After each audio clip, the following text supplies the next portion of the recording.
اعوذ باللہ من الشیطان الرجیم بسم اللہ الرحمن الرحیم۔ بے شمار درود و سلام میرے نبی حضرت محمد صلی اللہ علیہ وسلم پر اور ان کی آل پر۔ کسان دوستو، یہاں پر جو ایک مسئلہ میں آپ لوگوں کے ساتھ ڈسکس کر رہا ہوں وہ یہ ہے، یہ دیکھیں جی، مکئی کے اندر جڑی بوٹیوں کا اگاؤ صرف یہیں پہ نہیں، ہر جگہ پہ یہ اٹ سٹ ہے جناب۔ یہ بھرپور طریقے سے اس کی جرمینیشن ہوئی ہے اور ساتھ میں یہ مکئی کی فصل ہے۔ تو مکئی کی فصل میں تو اس وقت یہ دیکھیں پتہ لپیٹ کی ضرورت ہے سپرے کی، یہ پتہ آپ کو نظر آ رہا ہے اس طرح۔ تو ساتھ میں سب سے ضروری چیز یہ ہے کہ یہاں سے جڑی بوٹیوں کی تلفی کی جائے۔ جب جڑی بوٹیوں کی تلفی کی جائے گی تو ظاہر ہے آپ کو وہاں پہ گینگوی سپرے کرنی ہے۔ پھر آپ لوگ سوچیں گے سمجھیں گے کہ یہ کس طرح ہوگا۔ جو جڑی بوٹیاں اگ آئی ہیں وہ ختم ہو جائیں گی، اور جو جڑی بوٹیاں ابھی اگ رہی ہیں، جرمینیشن ان کی ابھی تک نہیں ہوئی، تو میں اس گینگوی کا یہ ایک خاص جو ہے وہ طریقہ کار یہ بھی ہے کہ اگی ہوئی جڑی بوٹیوں کو یہ جلا دیتا ہے، ختم کر دیتا ہے، گند سڑ جاندہ، اور نئی جڑی بوٹیوں کو اگنے نہیں دیتا۔ تو گینگوی کا سپرے 1.5 ایکڑ کے اوپر 1 لیٹر کروایا جائے تو انشاءاللہ یہ ساری کی ساری جڑی بوٹیاں تلف ہو جائیں گی اور نئی جڑی بوٹیاں بھی نہیں اگیں گی۔ دوسرا، اگر کسی کے کپاس میں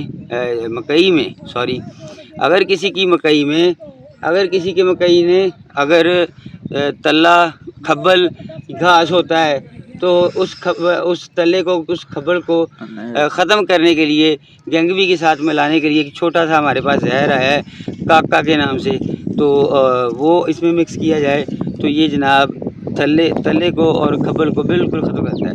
تلہ اور کھبل دونوں ہیں ایک ہی، لیکن کسی علاقے میں اسے کھبل کہا جاتا ہے، کسی علاقے میں اسے تلہ کہا جاتا ہے۔ خاص طور پر یہ مکئی اور کماد کی فصل میں بہت زیادہ ہوتا ہے۔ اب ہم نے یہ جو یہاں سے نکلا ہوا ہے، جڑی بوٹیاں اگی ہوئی ہیں، تو اس کے اوپر ہمیں سپرے کرنے کی ضرورت ہے۔ اور یہ ایک شوٹ فلائی کا جو ہے وہ پتہ دیکھیں، میں آپ کو دکھا سکتا ہوں، وہ اس میں سے شاید میں سپرے کی ہے، درمیان میں جو ہے نا اس کا گوب اب ٹھیک ہے۔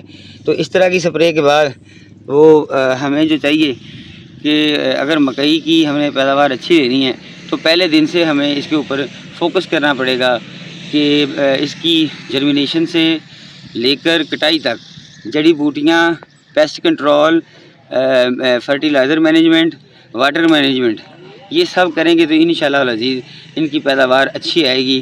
اور جس طرح اس وقت میں اپنے علاقے میں مکئی کو دیکھ رہا ہوں، اور یہ جس طرح کے رقبے ہے، یہاں پر 110 من 115 من بھی آتی ہے موسمی مکئی۔ جو ہائی بریڈ ہوتی ہے تو وہ اور بہتر آتی ہے، 135-30 تک آ جاتی ہے۔ آہستہ آہستہ ہمیں اویئرنیس ہو رہی ہے کہ کس طرح ہم نے مکئی کے پلاٹ کو چلانا ہے اور کس طرح جو ہے ہم نے اپنے مکئی کے پلاٹ میں سے اچھی پیداوار حاصل کرنی ہے۔